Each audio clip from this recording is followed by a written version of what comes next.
नमस्कार दोस्तों, study with happiness में आप सभी का स्वागत है। और दोस्तों, आज के वीडियो में हम बात करेंगे ग्रामीण बैंक की। अगर आप हमारे चैनल पर नए हों तो चैनल को सब्सक्राइब कर लीजिए, क्योंकि गवर्नमेंट जॉब से रिलेटेड कैरियर गाइडेंस आपको हमारे चैनल के माध्यम से मिलती रहेगी। दोस्तों, कमेंट किया है रामेंद्र राजपूत जी ने। अभी दोस्तों एक दिन पहले मैंने एक वीडियो बनाया था, डिटेल वीडियो, IBPS से जो रीजनल रूरल बैंक की जो वैकेंसी निकली हैं। वैकेंसी बहुत ज़्यादा हैं, चाहे वो क्लरिकल कैडर में हो या फिर ऑफिसर कैडर में हो। फिर उसके बारे में अलग अलग सवाल पूछे गए, तो उनमें से एक जो प्रमुख सवाल है वो ये है कि ग्रामीण बैंक में प्रमोशन जल्दी नहीं मिलता, ना ही सैलरी ज़्यादा होती है अन्य बैंक्स की तुलना में। इस पे एक वीडियो बनाइए। चलिए दोस्तों, वीडियो बनाना ज़रूरी है, क्योंकि मैंने उस वीडियो में काफ़ी लोगों से कहा था कि आप इस फॉर्म को डालिए। और वो इसलिए कहा था दोस्तों, क्योंकि आपको भी पता होगा कि जब बैंक की रिक्रूटमेंट जितनी तेज़ होती है उतनी तेज़ कोई रिक्रूटमेंट नहीं होती। क्योंकि अक्सर अभ्यर्थी मुझसे कहते हैं कि मेरे पास अब 1 साल बचा हुआ है या 2 साल बचा हुआ है, मुझे किसी भी हालत में सरकारी नौकरी पानी ही है। तो दोस्तों, आपको पता ही है ना, UPPSC और UPSSC का हाल आपको पता है कि परीक्षाएं जो हैं 3-3, 4-4 साल तक चलती रहती हैं।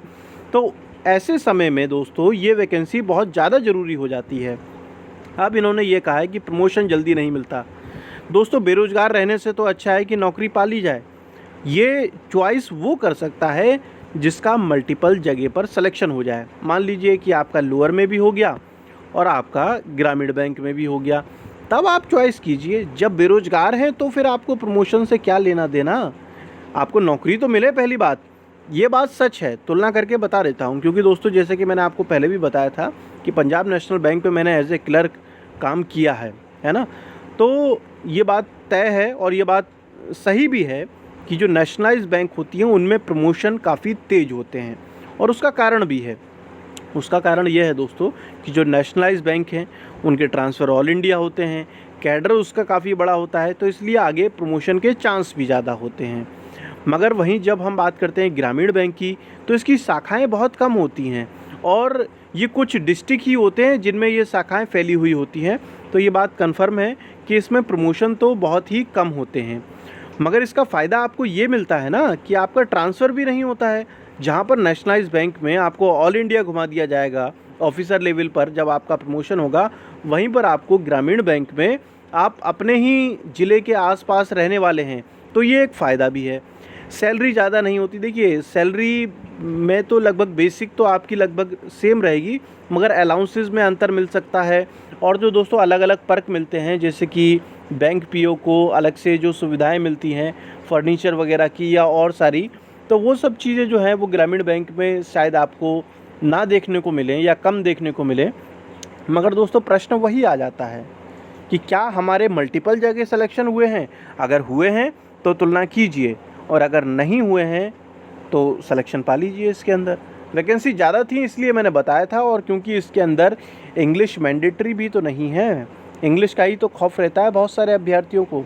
और दोस्तों, मैं आपको बता देता हूँ कि जो भी अभ्यर्थी EPFO, UPSC EPFO के लिए तैयारी कर रहे हैं और हाई कोर्ट के लिए एग्ज़ाम की तैयारी कर रहे हैं, ARO के लिए, तो दोस्तों जो इंग्लिश वाली मैडम है वो डेली दोपहर में 1 बजे क्लास अपलोड कर रही हैं हमारे चैनल पर। तो दोस्तों, आप उस क्लास को ज़रूर अटेंड कीजिए, जिससे कि जो इंग्लिश में आपका जो खौफ है वो दूर हो। क्योंकि कॉन्सेप्ट वाली क्लासेस चल रही हैं और उसके बाद आपको एक्सरसाइज भी करवाई जाएंगी, ठीक है। तो देखिए दोस्तों, मैंने आपको ग्रामीण बैंक के बारे में काफ़ी कुछ बता दिया। हाँ, एक जानकारी और दे देता हूँ।